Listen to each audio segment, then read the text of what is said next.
વડવાના લીમડી ચોકમાં 3 માળનું મકાન ધરાશાયી થતા મકાન નીચે ઊભેલી 2 લારીઓ દટાઈ ગઈ હતી। વડવાના લીમડી ચોકમાં રસિકભાઈ નારણભાઈ મકવાણાની માલિકીનું મકાન આવેલ છે, જે છેલ્લા થોડા સમયથી બંધ હોય અને જર્જરિત હોવાને કારણે આ 3 માળનું મકાન ધરાશાયી થયું હતું।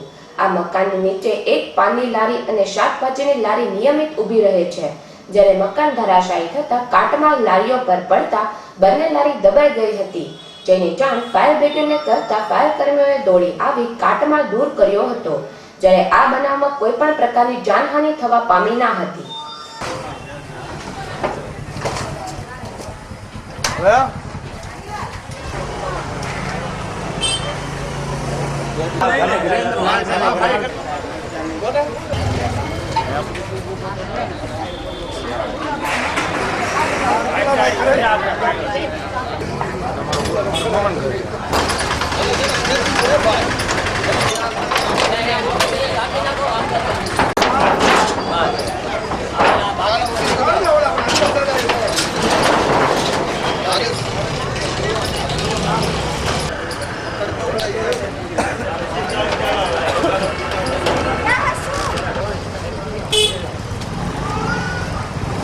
આજરોજ સવારના 10 કલાકે રસિકભાઈ ફાયર બ્રિગેડને પંકજભાઈ ગોહિલે ફાયર બ્રિગેડને જાણ કરેલ કે વડવા લીમડી ચોક પાસે આવેલ 3 માળના મકાનમાં વચ્ચેનો માળ પડી ગયેલ છે। જે સંદેશો મળતા ફાયર બ્રિગેડ સ્ટાફના રેસ્ક્યુ ટીમના ડ્રાઈવર વાલજીભાઈ કોલાદરા, ફાયરમેન ભરતભાઈ, ગોવિંદસિંહ, કિરીટસિંહ અમો ઘટના સ્થળે પહોંચી તપાસ કરતા 3 માળના મકાનમાં વચ્ચેનો માળ બેસી ગયેલ છે, નીચે દુકાન હતી તે ભાઈ બહાર ગયેલ છે, તેઓનો આબાદ બચાવ થઈ ગયેલ છે।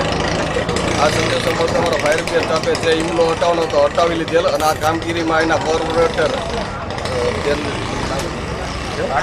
ભારતીબેને અમને ખૂબ સારો સાથ ને સહકાર આપેલ છે।